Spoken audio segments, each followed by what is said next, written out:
Bom, seguinte, gente, boa noite. Eu tomei a liberdade de de fazer só uma inversão na sequência das aulas, porque a gente combinou essas duas aulas seguidas, né? Sendo que na sequência, hoje a gente iria discutir um texto, mas aí eu resolvi inverter, até porque eu não tinha combinado com vocês que a discussão do texto seria para hoje, né? Então, hoje,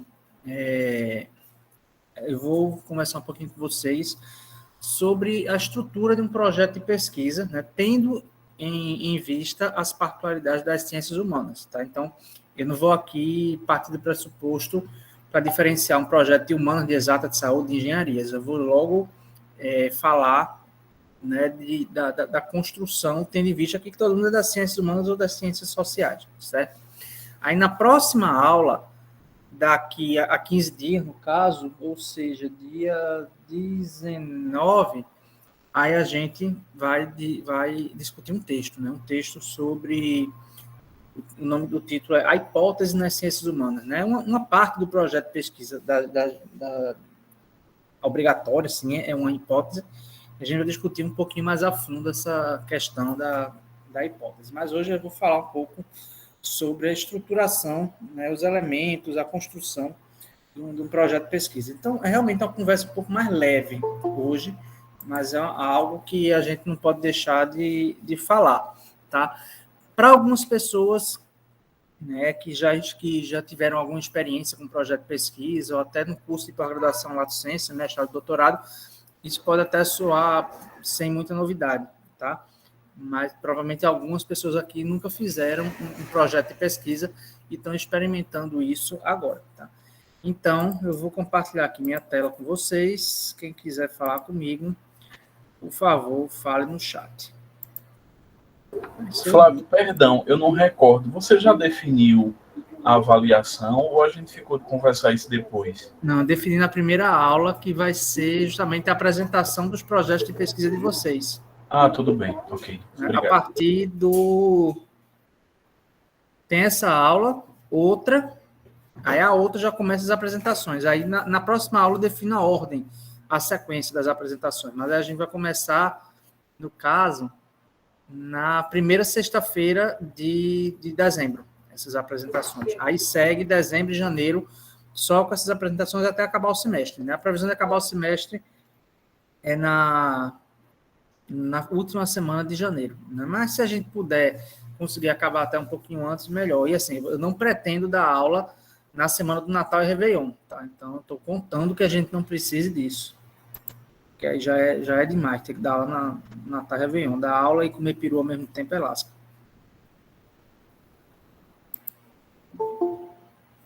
Eita, peraí que tem gente entrando ainda.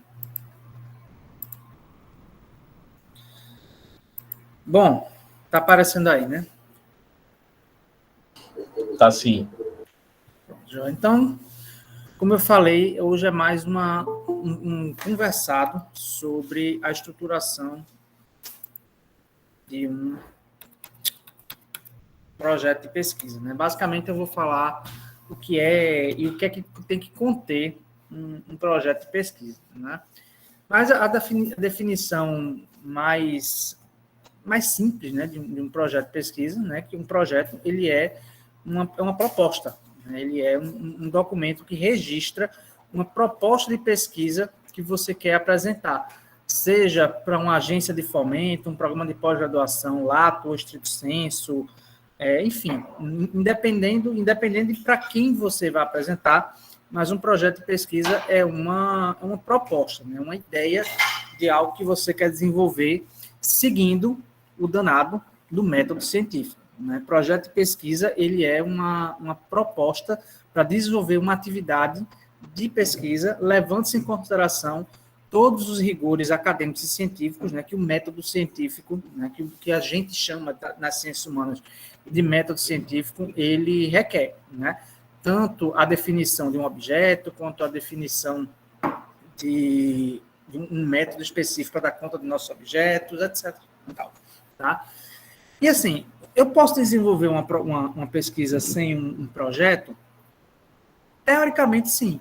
Na prática é mais difícil, né? Teoricamente, porque você pode fazer uma pesquisa por puro diletantismo, mas uma pesquisa para funcionar, para ser desenvolvida, ela precisa de algum suporte institucional que valide essa pesquisa. Esse suporte institucional pode ser um programa de pós-graduação, pode ser um laboratório, pode ser um instituto ou instituição de pesquisa, pode ser uma agência de fomento, enfim, alguém que vai referendar a sua pesquisa, que vai dizer que sua pesquisa ela é academicamente relevante, cientificamente aceita, né? Então, para que essa sua pesquisa ela seja aceita, você tem que ter um projeto, né? E um projeto, ele tem, né, 3 finalidades básicas, né?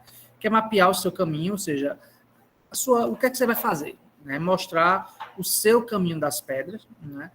Dar ao pesquisador, ao investigador, uma orientação durante o percurso da investigação. No projeto, você vai definir a sua estratégia metodológica. Essa estratégia metodológica é o que eu estou chamando de orientação durante o percurso, né? Se você já tem clareza do seu método, do seu objeto, isso está no seu projeto de pesquisa, é muito difícil que você se perca durante a execução da pesquisa. É óbvio que às vezes acontece de você ter algum percalço metodológico.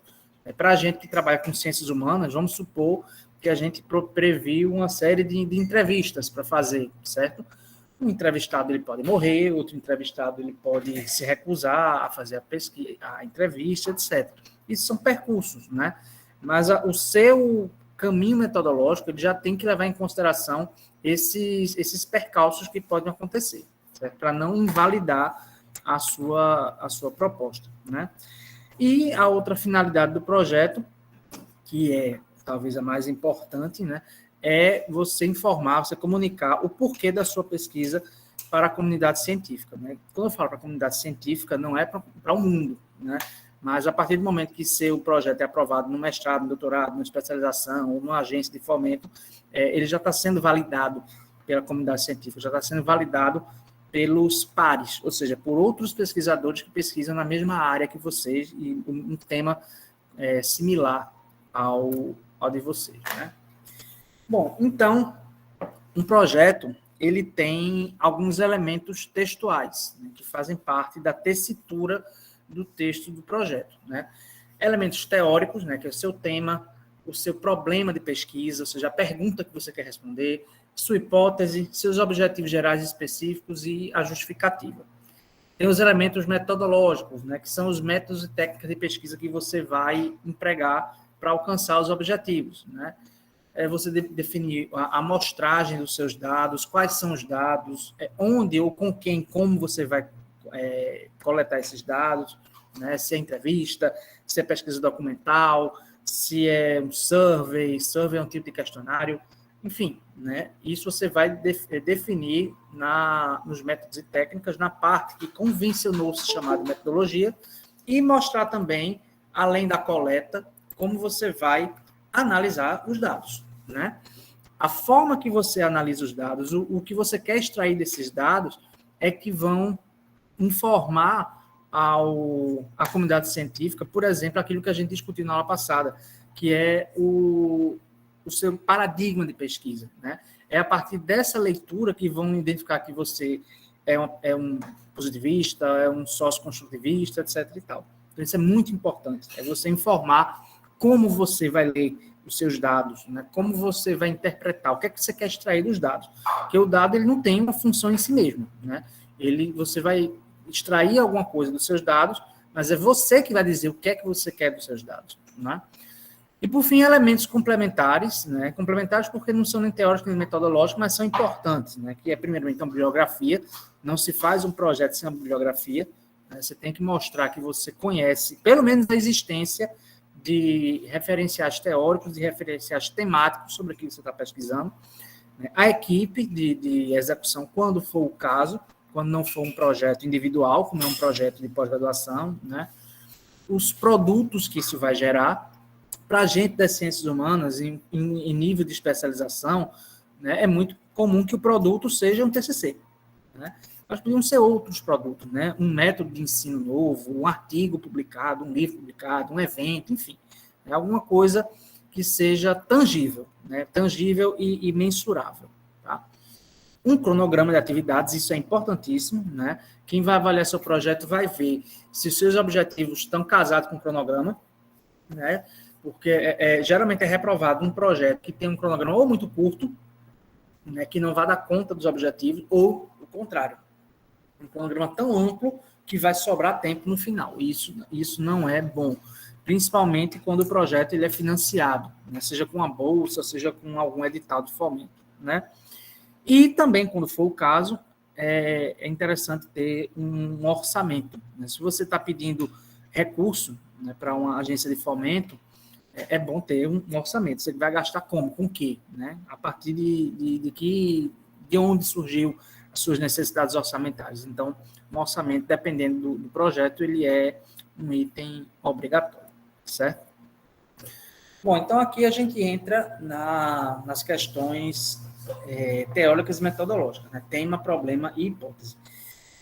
Mais uma vez, eu vou usar aqui para exemplificar o que eu fiz na minha tese de doutorado, né, para delimitar bem o que é o tema, o que é o problema, o que é a hipótese. Né?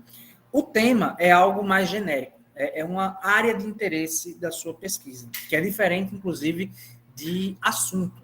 Né? Por exemplo, o tema da minha pesquisa de doutorado foi História das Prisões, é minha área de interesse. O assunto da minha pesquisa, trabalho penal, trabalho dentro das prisões. O problema da minha pesquisa, ou seja, o que é que eu quero responder, né, com minha pesquisa, qual é a pergunta original, né, que é o recorte mais específico dentro de um tema. Tá? Então, o meu problema era entender como e por que foi implantado aqui em Pernambuco, naquele contexto histórico, o trabalho penal, né, no contexto da montagem do sistema penitenciário do Brasil monárquico. Né? Algumas províncias estavam montando o sistema penitenciário com trabalho penal, outras não. Então, a minha ideia era entender o porquê Pernambuco optou pelo trabalho penal. Então, isso é o problema. Tá? E esse problema, essa pergunta que eu quero responder, ela tem que ser relevante, né? Tanto acadêmica como socialmente, né? Além de apontar para a obtenção de um conhecimento novo.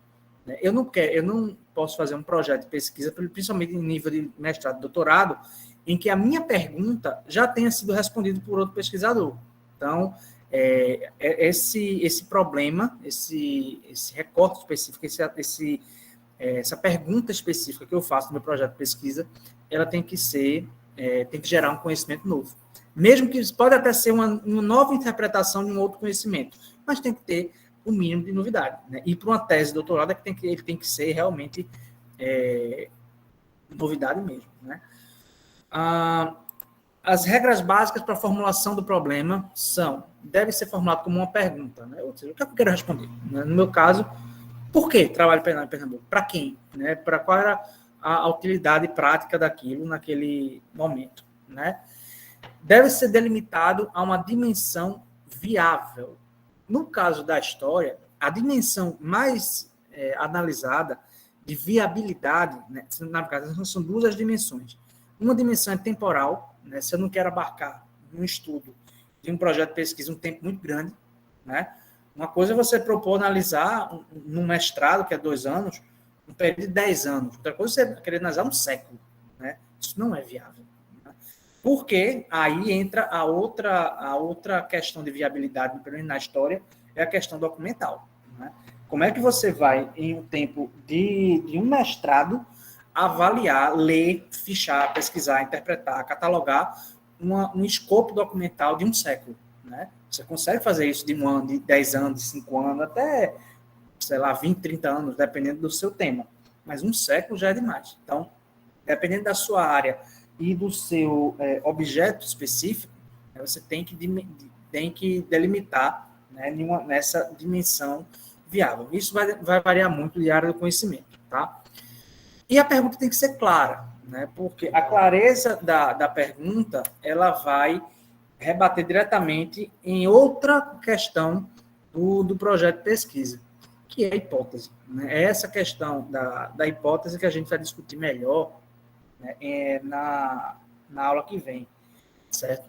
E essa hipótese é uma provável resposta da sua pergunta, né, do seu problema que você formulou, que você pretende responder no seu projeto de pesquisa. E aí é que a porca torce o rabo, né? Tem gente que desiste, que se desespera, que quer se matar, que quer, enfim, que quer largar a pesquisa, quando vê que a sua hipótese inicial não se confirma, né? Lembre que a gente falou na aula passada que no paradigma positivista de pesquisa, né, as pesquisas elas servem para justificar, para comprovar que uma hipótese ela é verdadeira. Então, se eu defendo a hipótese de que Napoleão Bonaparte morreu engasgado com cuscuz, eu vou provar por A mais B que Bonaparte morreu com cuscuz, engajado com cuscuz, mesmo a historiografia dizendo que ele não morreu engajado com cuscuz, né? Então, no positivismo existe essa tendência, né? Em outros paradigmas, né, mais válidos atualmente, a sua pesquisa não vai ser para necessariamente comprovar a sua hipótese. A sua hipótese ela pode ser refutada por você mesmo ao longo da sua trajetória de pesquisa. Então, na minha tese, aconteceu isso. Então, a minha pergunta era por que o trabalho penal foi implantado naquele contexto histórico. E a minha hipótese era de que se acreditava que apenas a aplicação de pena de prisão com trabalho poderia recuperar o preso, né? O ideal de ressocialização que se discute desde o século XVIII. Então, essa era a minha hipótese, né, que eu registrei no meu projeto de pesquisa, que foi aprovado no doutorado. A questão é, com o passar do tempo da minha pesquisa documental, né, e também da pesquisa da bibliográfica, do que já tinha sido produzido a esse respeito, era pouca coisa, mas existia, né, ainda tem uma literatura mais ampla fora do país, mas enfim. Durante o percurso da minha pesquisa, eu fui vendo que essa hipótese ela não se sustentava, que o trabalho penal ele foi implantado, foi trazido naquele contexto de Pernambuco, naquele momento, do século XIX, em uma sociedade escravista que não valoriza o trabalho manual, não porque se acreditava na recuperação do criminoso, mas porque era preciso aliviar os cofres públicos do Brasil monárquico com o gasto dos presos, né? Se destinava muito pouco dinheiro no orçamento provincial para as prisões, né? Era cerca de 1% do orçamento anual. Eu fiz esses cálculos de ano a ano, né? Mas mesmo assim, o dinheiro era muito pouco, né? E o Brasil monárquico, o Império, o Estado brasileiro não podia investir mais em relação a isso, né? E, assim, a existência da prisão foi mostrando que esse negócio de ressocialização não existe, né, que existia muita reincidência, né, que a prisão em si não resolve criminalidade, ou seja, o número de presos só aumentava ano a ano, ao contrário do que se esperava. Então, a população carcerária era constantemente aumentada, ano a ano, mês a mês até. Então, o trabalho penal ele foi implantado não porque se acreditava no paradigma da ressocialização, mas porque se precisava que, com o trabalho dos presos, esses presos ajudassem com o custeio deles, da vida deles na prisão. Sua alimentação, quando era presos pobres, era garantida pelo Estado, né? Quando o preso não era muito pobre assim, era obrigação da família, e mesmo assim, os presos que trabalhavam, parte do dinheiro ia para a sua família e outra parte do dinheiro ia para o custeio da prisão, principalmente para custear as reformas, as obras que a prisão tinha constantemente, né? Então, minha hipótese foi por água abaixo, né? Eu propus uma resposta provável no meu projeto de pesquisa, né? Mas eu mesmo refutei a minha hipótese, né? E vi que a razão que para a implementação do trabalho penal não tinha nada a ver com ressocialização ou com um discurso jurídico, né? Tinha a ver mesmo com necessidade econômica, né? E as minhas fontes diziam isso. Eu analisei muitas atas, os registros da Assembleia Provincial Pernambucana, do Senado do Império, muita coisa publicada em jornal naquela época, documentos da própria Casa de Detenção do Recife, a prisão que eu estudei. Enfim, então, todos esses documentos que eu fui analisando na trajetória da minha pesquisa foram mostrando que a minha hipótese inicial não se sustentava, certo? Então, por isso que eu, na minha conclusão, né, eu expliquei isso, né, que existe uma hipótese inicial, mas que ela não se sustentou. E isso não é problema, né? Você admitir que sua hipótese inicial você me refutou não é problema nenhum. O problema seria o contrário. Se você percebesse que a sua hipótese não era sustentável, não dava para sustentar, e mesmo assim continuasse com a pesquisa apenas para justificar ou para confirmar a sua hipótese inicial. Então, se na trajetória de vocês, de uma pesquisa, seja daqui dessa pós, do mestrado, do doutorado, se vocês perceberem isso, né, não se desesperem, né, e se vocês não forem mudar de tema, vocês justificam no seu produto final que a hipótese inicial ela foi refutada pela própria pesquisa, né? E professor, perdão Oi? lhe atrapalhar. Nada. É porque a minha pergunta é em cima dessa questão da hipótese. Eu fiz um TCC, um artigo, e as pessoas que eu conheço quanto orientadora, elas não consideram essa questão da hipótese. A hipótese, afinal, é obrigatória ou não? Me gerou uma dúvida. Certo. Obrigatório não é. Peraí, tem alguém aqui querendo entrar na sala. Obrigatório não é, certo? Mas eu acho que é de bom tom você colocar uma hipótese. Principalmente se o seu projeto de pesquisa ele é para um doutorado, tá? Um projeto em nível de especialização ou de graduação ou até para um financiamento, às vezes não se pede uma hipótese. Isso vai muito de quem está pedindo seu projeto, para quem você está fazendo o projeto, né? E no caso de programa de pós-graduação, o que eu aconselho você para saber isso é ler o edital. Geralmente no edital diz quais são os elementos obrigatórios de um projeto de pesquisa, né?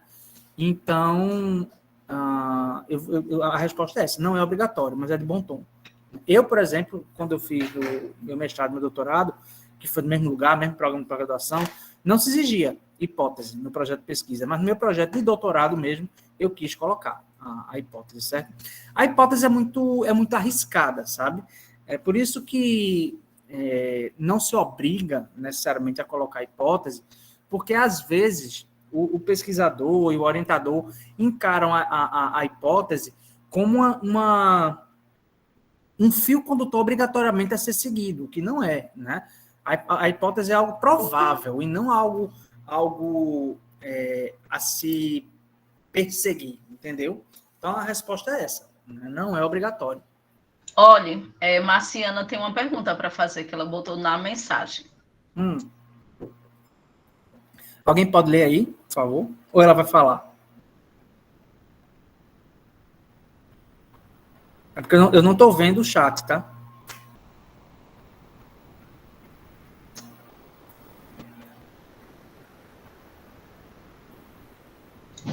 Ela perguntou se o problema de pesquisa precisa ser atual. Há um problema se o meu questionamento for algo distante temporalmente. Depende da sua área do conhecimento. E assim, em história, um problema de pesquisa ele é temporalmente recuado, né? Mas tem áreas de conhecimento que são muito... Como é que posso falar? Para resolver problemas imediatos da sociedade, né? Isso é muito comum em educação, é muito comum na área de serviço social, por exemplo. Então, são questões que aquela sociedade que a gente vive e estão esperando resposta. Então, isso depende muito da tua área, né? Mas um projeto de pesquisa, para ser academicamente e socialmente relevante, né, ele tem que estar ligado a uma questão imediata daquela sociedade, né? Como eu falei, exceto se for em história. Mas mesmo assim, levando em consideração a história, né, um problema de pesquisa como o meu, por exemplo, ele pode responder coisas da atualidade, né? Uma pesquisa sobre o sistema penitenciário pode explicar o porquê o sistema penitenciário hoje em dia é o caos que é. Entendeu? Respondi? Sim, mãe. Quando eu for pelo nome, eu levo. Eu não vou, não sei qual que eu vou. Ok? Tudo ok? Foi uma dúvida de Marciana. Ela está aqui no grupo. Eu sou uma pessoa que fala também, todo o tempo. Eu acho que ela não está conseguindo ativar o microfone. Eu acho que ela postou na mensagem de novo. Sim, mas Respondeu sim, foi de grande relevância suas respostas, obrigada. Hoje, amanhã, Nada. domingo e segunda. Ô, Flávio, essa questão da relevância é complicado, porque, assim, por exemplo, você participa, vamos supor, a gente participa de uma seleção de mestrado, por exemplo, Era e sobre só isso. tem 2 linhas de pesquisa.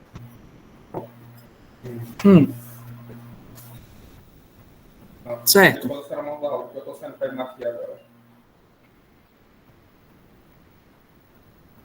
Quando eu for, eu aviso. Eu estou saindo agora, porque eu faço com uma cliente. Eu não entendi a pergunta. O parou de parar de ouvir. Não escutou? Não, Não. sobre a relevância da pesquisa. É porque, às vezes, uma pesquisa é considerada relevante e ela poderá ser relevante de fato, teórica e prática, né, social e teoricamente. Só que aí as pessoas, por exemplo, numa seleção de mestrado, os orientadores dos trabalhos, eles não se interessam por aquele objeto de estudo. E aí uma pesquisa que é altamente relevante, ela acaba se perdendo. Porque não tem um profissional que... É porque os programas de pós-graduação, eles são temáticos, né? Não existe um programa de pós-graduação amplo, né? Eles são temáticos e os temas e as orientações teórico-metodológicas são definidas na linha de pesquisa, né? Você tem 2 caminhos. Ou adaptar a sua pesquisa para aquele programa de pós-graduação, né, para o que aquele programa de pós-graduação pensa, né, para o arcabouço teórico-metodológico daquele programa e dos professores, ou manter a sua proposta original e fazer o caminho inverso. Procurar um programa de pós-graduação onde o seu objeto se encaixe, né? Eu mesmo passei por isso no doutorado, né? E, para minha sorte, no ano que eu fiz a seleção do doutorado, abriram mais uma linha de pesquisa que eu consegui me encaixar, porque senão eu já estava indo procurar outros caminhos e até tinha achado uma linha de pesquisa no curso de doutorado lá no Rio de Janeiro, em Niterói. Mas são 2 caminhos que você pode, né? Ou se adaptar, ou procurar um que se adapte à sua pesquisa. Mas isso isso não é exceção, não, isso é regra, tá? Todo programa de pós-graduação vai ter essa característica, né? Existe uma área de concentração do programa de pós-graduação, e dentro dessa área de concentração, digamos, para comparar com as últimas aulas, a área de concentração seria, digamos, o paradigma, né? E as linhas de pesquisa seriam os temas específicos dentro desses paradigmas que você poderia pesquisar naquele programa de pós-graduação. Por quê? Porque os professores, eles estão ligados a essas linhas de pesquisa. Então, eles não vão conseguir lhe orientar se você não estiver ligada a esta linha ou aquela linha ou a área de concentração. Então, é muito uma questão de capacidade de orientação, entendeu? Perfeito, valeu, Flávio. Bom, O melhor é se adequar, Maria. sem abaixar muitas calças, tá? Eu sou a favor da gente sempre priorizar a nossa autonomia intelectual. A gente pode fazer concessões teórico-metodológicas, mas se a gente quer defender mesmo a nossa ideia, se a gente acha que nossa proposta, nosso produto final, ele é relevante, a gente faz as concessões, mas dentro de um certo limite, porque também abaixar a calça para fazer com que sua pesquisa fique a cara do seu orientador só para passar, eu, particularmente, sou muito reticente com isso, né? O senhor arrasa, professor. Oi? O senhor arrasa. Bom, outros elementos, né, obrigatórios de um projeto de pesquisa. Não, esses 2 não dá para passar sem, né? A justificativa e os objetivos. Na justificativa, né, é onde você precisa vender seu peixe. né? E geralmente a justificativa ela está dentro da introdução. Daqui a pouco eu vou falar melhor sobre isso, né? Na justificativa que você fala a relevância da sua pesquisa, tanto a relevância acadêmica, social, enfim, a relevância que você achar que ela tem, né? E principalmente as contribuições naquela área do conhecimento que você vai dar. Eu, quando fiz a minha tese de doutorado, não tinha ninguém em Pernambuco falando sobre aquele tema na área de história. Tinha na área de direito, é mais comum, mas na área de história não. Então, a minha relevância, a minha justificativa, ela foi tanto social, porque eu estava estudando um tema que é um problema social até hoje, quanto historiográfica, porque eu estava tentando consolidar no âmbito da história de Pernambuco um tema que em Pernambuco não era trabalhado, tá? E na justificativa também, para ajudar a justificar, você fala do chamado estado da arte, né? Ou seja, como os autores que até então pesquisaram sobre esse tema vêm tratando esse tema, né? Como é que a literatura sobre o seu tema, sobre o seu assunto específico, ele vem tratando, né? E sempre apontando onde você vai além nessa literatura, né? A literatura vai até aqui, eu quero ir além disso, né? A literatura já estudou, já respondeu até aqui, eu vou além disso. Então, sempre apontar qual é a sua contribuição para o estado da arte, né? Como você vai virar a bibliografia naquela área do conhecimento. Então, como a sua contribuição ela vai contribuir, ela vai permitir que aquele estudo do tema avance, né? Para além daquilo que já está posto, né? Outro item, né, obviamente, e esse é um dos principais do projeto de pesquisa, é os objetivos, né? Quer dizer, o que eu quero estudar, certo? Os objetivos, eles geralmente são apresentados em formato de tópico, não precisa ser um parágrafo para cada objetivo, ele é tópico, tanto o geral quanto os específicos. Então, o objetivo geral é aquela dimensão mais ampla do que você quer com a pesquisa, né? No meu exemplo, o objetivo geral, né, na minha tese, era estudar a implementação do trabalho penal em Pernambuco no contexto do século XIX. Ponto. É isso.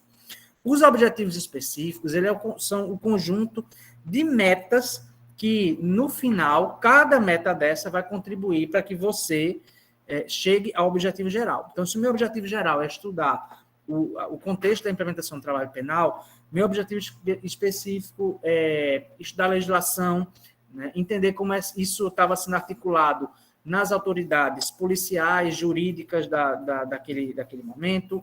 Enfim, são metas específicas que, somadas, chegam ao seu objetivo geral. E uma parte que tem que dialogar muito direitinho com seus objetivos é a metodologia, o que se chama de metodologia num projeto de pesquisa, que é muito mais do que isso, né? É você apresentar as técnicas de pesquisa, os métodos específicos de análise de dados que você vai empregar. E por que eu estou dizendo que tem que ser muito casadinho com os objetivos? Para ver se dá conta, para ver se o método que você escolheu, os materiais que você escolheu, as técnicas de pesquisa, de coleta e de análise de dados que você escolheu, dão conta do seu objetivo, né? Para dar um exemplo muito tosco, mas foi um exemplo que meu antigo orientador de doutorado fez. Você não vai propor em história, né, que vai entrevistar pessoas mortas numa mesa branca, né? Isso é uma metodologia inexequível.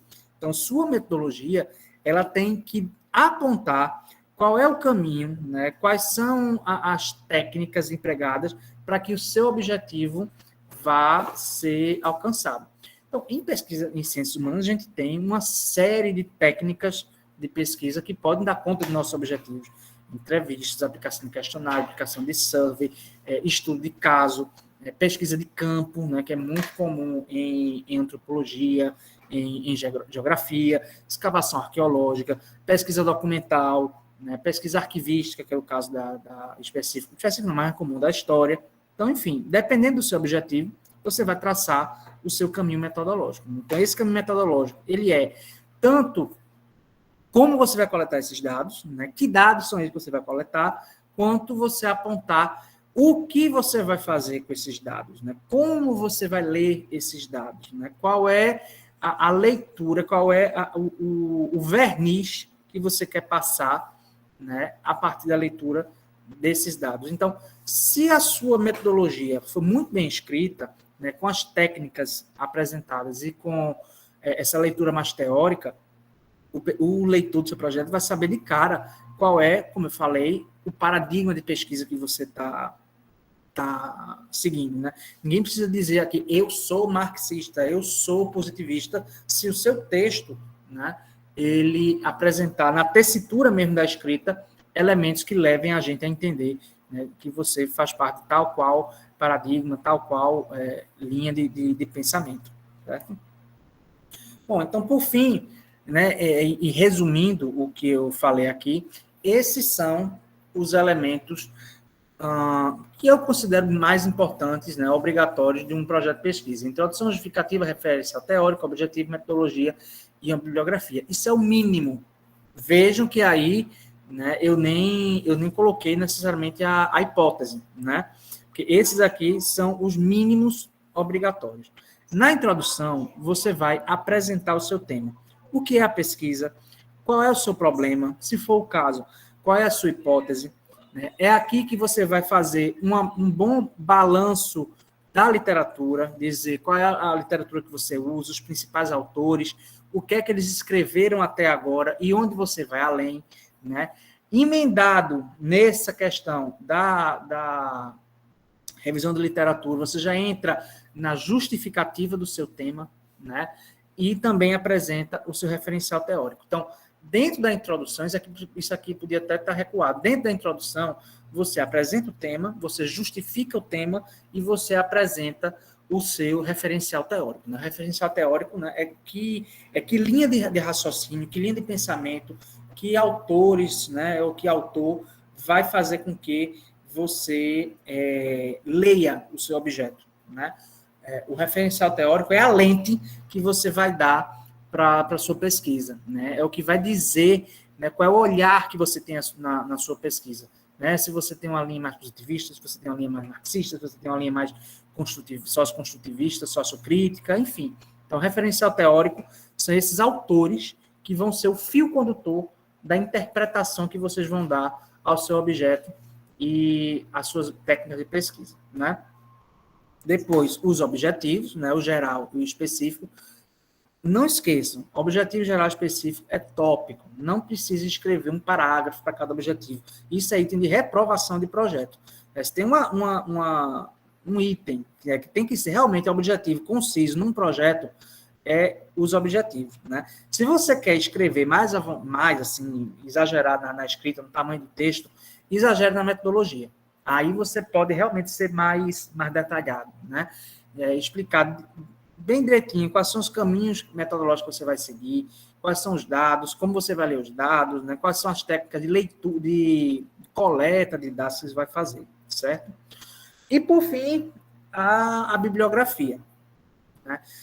Quando a gente escreve um artigo, né, a gente, geralmente, né, praxe a gente colocar no artigo, na bibliografia do artigo, só os textos que a gente utilizou, efetivamente que a gente utilizou, que a gente citou. Num projeto de pesquisa, não.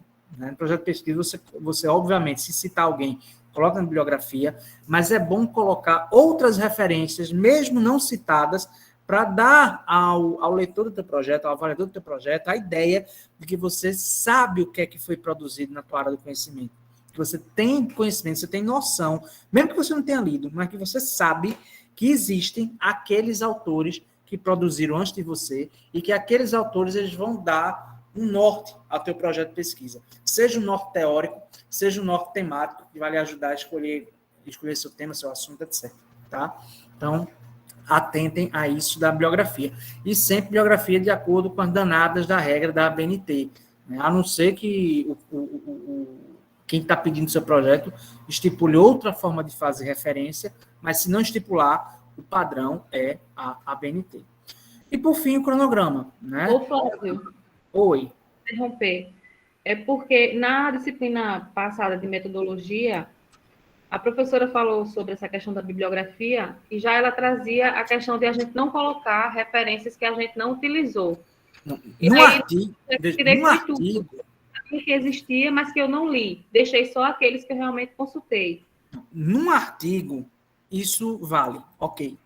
né? Mas num projeto de pesquisa, não. Num projeto de pesquisa é interessante que você coloque outros autores, outros textos. Como eu falei, num projeto de pesquisa, o que é necessário é você mostrar que você sabe que existe aqueles trabalhos sobre o teu assunto, sobre o teu tema.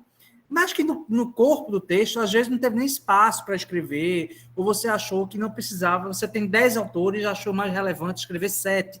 Mas na sua bibliografia, esses 3 que ficaram de fora da tua discussão podem aparecer. Tá? Então, num projeto de pesquisa, isso é bom. Num artigo, não. Um artigo você realmente coloca na bibliografia os que você efetivamente citou e trabalhou no corpo do texto. Num projeto de pesquisa não tem a pirangagem, não. Pode botar. Ô, Flávio, quer dizer que mesmo... Tipo, eu tenho conhecimento de um artigo, mas eu não li. Eu posso citá-lo na bibliografia? Sim. Não tem problema nenhum. Eu pensei que precisava ter. Oi? Eu pensei que precisaria ter lido naquele momento a construção. Assim, Posso citar, então? eu, particularmente, quando eu fiz os meus projetos de mestrado e doutorado, eu coloquei muita bibliografia que eu só fui ler durante o projeto, durante o mestrado, durante o doutorado. Né? Mas é para dar a entender para o meu leitor, para o meu avaliador, que no produto final, que é a tese ou a dissertação, aqueles textos vão estar contemplados. Então, se você bota esses livros no seu projeto, estou acabando aqui, viu? Se você coloca esses livros no projeto, esses textos no projeto, aí sim, no seu produto final, no seu TCC, na sua dissertação, na sua tese, esses textos têm que aparecer, citados, trabalhados, enfim, certo? Legal, então, obrigada. Você está aqui falando, foi o projeto que ela falou. Bom, enfim, eu já avaliei muito projeto de pesquisa por aí, tá? E essa questão da bibliografia, né, eu vejo que é muito comum em programas de pós-graduação, enfim, que se peça uma bibliografia mais ampla. Tudo vai depender de uma coisa. Quem está pedindo seu projeto de pesquisa? É um edital de pós, é um edital de agência? Se vocês querem ter essa clareza, tem que ler edital, etc. Na dúvida, se você vai submeter um projeto de mestrado e não tem essa informação no edital, dá uma ligada, tá? Mas o que eu estou falando, que pelo menos assim, academicamente falando, né, num projeto de pesquisa, é interessante você citar um pouco mais daquilo que você efetivamente escreveu. Ô, Flávio, e precisa fazer a diferenciação bibliografia e bibliografia complementar ou pode colocar tudo junto? Pode colocar tudo junto. Não tem problema não. E até porque, né, Flávio, isso demonstra para o avaliador do seu projeto que você está atento ao que tem se produzido, uma bibliografia relacionada ao tema que você está querendo Exatamente. Escrever sobre. Só tem a ganhar, assim. Concordo plenamente com você.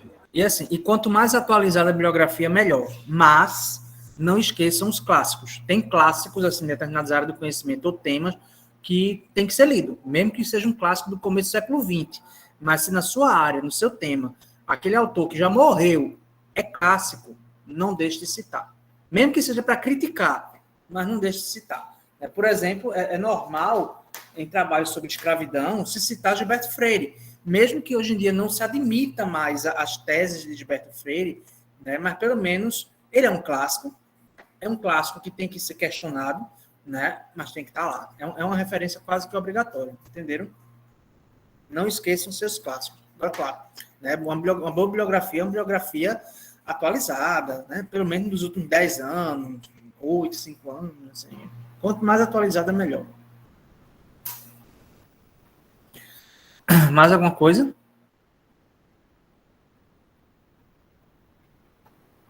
Bom, então, como eu falei, a sala de hoje foi bem uma conversa mesmo para fazer esses apontamentos para vocês, né? Que eu acho que não dá para fazer uma cadeira de metodologia de ciências humanas sem fazer esses apontamentos. Aí, na aula que vem, daqui a 15 dias, a gente vai discutir um texto sobre hipótese, sobre construção, papel da hipótese. Esse texto já está lá no Google Classroom desde o começo do semestre. Lá, aí vocês dêem uma olhada nele. É um artigo que ela deve ter umas 15 páginas, etc. Por aí. É um texto fácil de ler. Agora, eu tenho uma versão mais ampliada desse artigo, que é um pequeno livrinho de 60 páginas. Depois eu posso até, depois que a gente discutir, eu posso até passar esse livrinho para vocês. É o mesmo texto, do mesmo autor, sim, com uma versão condensada, outra uma versão mais expandida. Sim, eu vou colocar os slides lá, viu? Não se aperrei, não. Se você Beleza? puder, por favor, deixe dicas técnicas de como coagir o possível professor orientador a dar o retorno para o orientando num tempo hábil. Nesse caso, só matando. E nem dizer isso que está gravando, mas tem gente que só matando. Infelizmente. Olha, você tem que encher o saco. Liga, enche o WhatsApp, enche a caixa de mensagem do e-mail do cidadão. Né? Eu, como orientador de mestrado, de doutorado, que inclusive Deus o tenha, era complicado. Ele não tinha e-mail, nunca usou e-mail na vida, né? Na época não tinha WhatsApp, mas tinha outros meios de mensagem, tanto na época era o Viber, ele não sabia nem o que do nada era isso.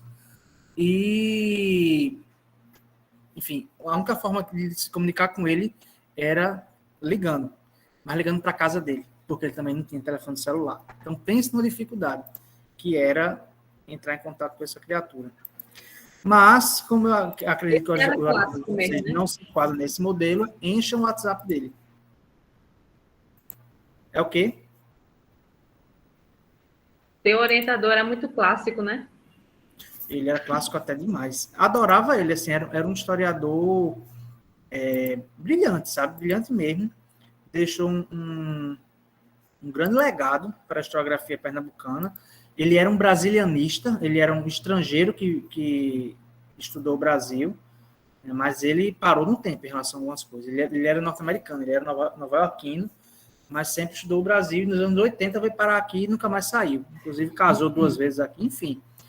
Mas ele teve um momento que realmente parou no tempo. Isso complicou um bocadinho o trabalho da orientação. Mas aí ele acabou morrendo antes mesmo de eu defender a tese. Bom, então, deixa eu mandar aqui os slides para vocês logo. Deixa eu fechar. Alguma dúvida mais, minha gente? Professor, só colocando a mão na massa. Você está corretíssimo. As dúvidas vão surgindo com a prática. Bom, então, é isso. A gente vai ficando por aqui.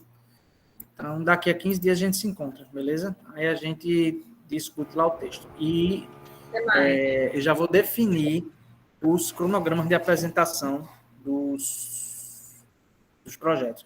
Se alguém aqui já tiver o projeto em um andamento mais adiantado, aí me informe, porque eu coloco vocês nos primeiros dias e deixo o pessoal que ainda está construindo, ainda está sem uma ideia muito consolidada para o final, beleza? Aí vocês me comunicam isso pelo WhatsApp, pode ser no grupo, pode ser no privado, mas só para montar um cronograma que seja bem justo.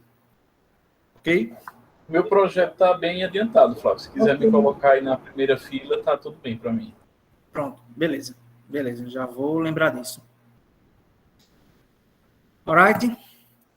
Bom, então beleza, minha gente. Bom fim de semana para vocês. Descansem. Boa aula, boas aulas amanhã. Qualquer coisa, só gritar. Buenas noites. Buenas. Depois eu boto essa gravação lá também, viu?